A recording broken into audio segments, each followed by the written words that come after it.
international and national weakness, the President of the United States on a Saturday pulled another fast one on the American people.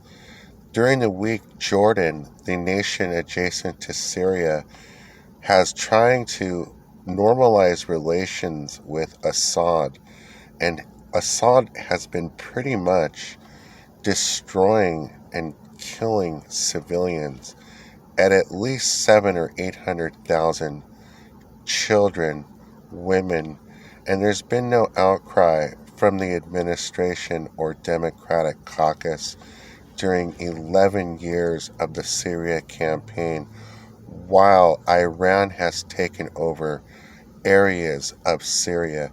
Now, the reason why it's important is a destabilized Syria allows other foreign entities to come in and cause havoc. And that's what's happened because there's no free or central government with legitimacy. That's allowed other terrorist groups to flourish. Now, the Biden administration pulled a fast one because during the week, Jordan has been trying to and has wanted to normalize relations with Assad even after all the evidence of all the war crimes. And currently, there's war going on right now. And the American Syrian Council rejected that call. I want to say that again. The American or Syrian American Council rejected Jordan for normalizing relations with the Assad government. Basically, if the United States had any power or pull in the world, they would have arrested Assad, taken him to The Hague for a trial, and then that would have been the example to the world that you no longer start to destroy or kill civilians, bomb schools and hospitals without the United Nations coming in and having some sort of resolution. Now, this is where the Biden administration's weakness just completely, even after Afghanistan, showed even more smearing it in the face of the American people by saying or allowing the Jordan to normalize relations with Assad and saying that it's okay versus condemning it. That's a ground of impeachment right there. So you have opening up the border during the COVID national emergency, a ground of impeachment. Will the Republicans have any guts to impeach the president versus worrying about the midterm elections when your party no longer has any significance because of voter intimidation like what's happened in California? The Republicans need to make a stand and make it now. If they don't make a stand and make it now, this campaign in Syria will eventually, like it has already, taken over our economy and our infrastructure, because the only reason why the Biden administration wants that money is so his pet projects can get a portion of that money versus consolidating to a 1.5 trillion. 3.5 trillion is going to be $2 trillion that's going to leave the country, and I know that's going to happen. This is what's happened because no one's condemned the Assad government or taken him out or arrested him.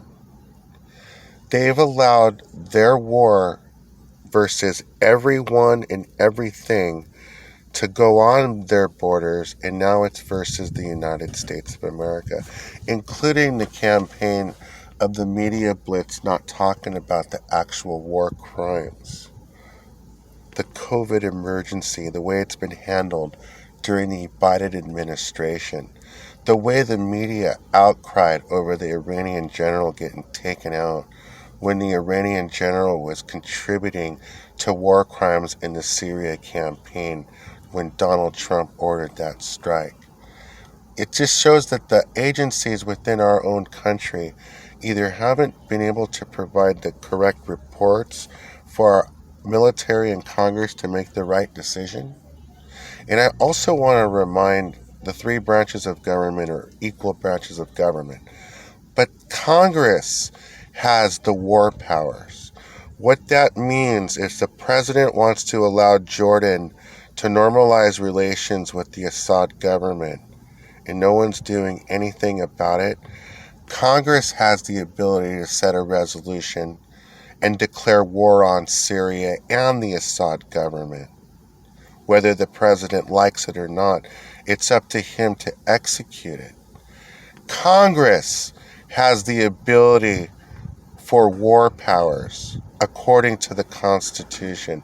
And the fact that Joe Biden just normalized or allowed versus condemning Jordan, normalizing relations with the Assad government while he's pushing the Iran nuclear deal, while Iran has already taken over Deir ez-Zor, like I reported, just shows you how hideous and atrocious and ridiculous not only is our administration, but our congressional leaders in the Republican caucus, the weakness worrying about the January 6th versus the Syria campaign, which is right now under an international emergency. And I want to repeat that. An international emergency. Until you're able to solve the Syria campaign, in my opinion, the COVID emergency will not be able to be solved because they are working hand in hand. Just as the military games, when the Pakistani and Iranian troops contracted COVID in the Syria campaign, 10 weeks before Donald Trump announced the national emergency, and I reported on it, that is where they have 1 and 2 together. Right now, there's a national and international crisis going on, and the President of the United States also just took away the contracts for the border wall to go to protect the United States and its citizens are all grounds for impeachment, national and international. When you don't condemn the Assad government after you just had 4 years of witnessing what during the Trump administration, those war crimes, and you come in there and you don't do anything about it, and you don't condemn it, and you allow it, you give Russia a pipeline, you give Iran a nuclear deal, means you're part of the problem, Mr. President.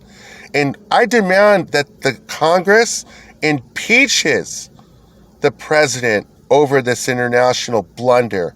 This is worse than Afghanistan.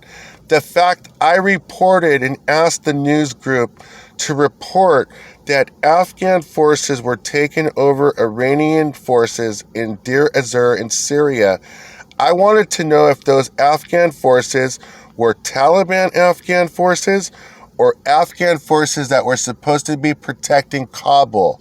And why are you not reporting on it while you're bragging about your ratings on all the networks, whether it's good or bad? And I want to leave this last take with Don Lemon, you prick. The reason why you went up there is because you know there's someone like me who could do the news better, and my news is true and your news is not true. My sources are there on the ground while you're not reporting, while you have an unlimited bankroll to get those reports. And I've asked you to cover the Syria campaign just in the last 2 weeks. And how many hours have you contributed to the Syria campaign while you claim what your news group is true? It's not true. And then you want to suppress information on Twitter as if other information groups aren't true. The reason why Twitter is good for news and why it was important for social media to come up in news was to correct what Don Lemon and other groups were doing. And if they weren't going to correct it versus them taking a swing at social media, they should have embraced it. But the fact that they want to say what's true and not true, I got the information. I got the facts. And you're not reporting on the Syria campaign. And the President of the United States is allowing Jordan to normalize relations with the Assad government while Don Lemon's not reporting on it and no one else on the State of the Union is reporting on it on CNN. So what's true, Don? What's true? What's not true? I'll tell you what's not true. Your show for 2 hours getting 22% viewership 1 hour 23% 1 hour, and then the following hour getting 22%, losing a percent because those viewers are leaving your network because your content is just complete baloney. And you haven't reported on the Syria campaign once. Why is it important? Because if it was a stable country, we wouldn't have all the terrorism, and that would solve the problem overnight. But you guys don't want to solve the problem. And I'm going to leave the take right there. The fact that the administration, and Jen Psaki, you're going to have to answer these questions.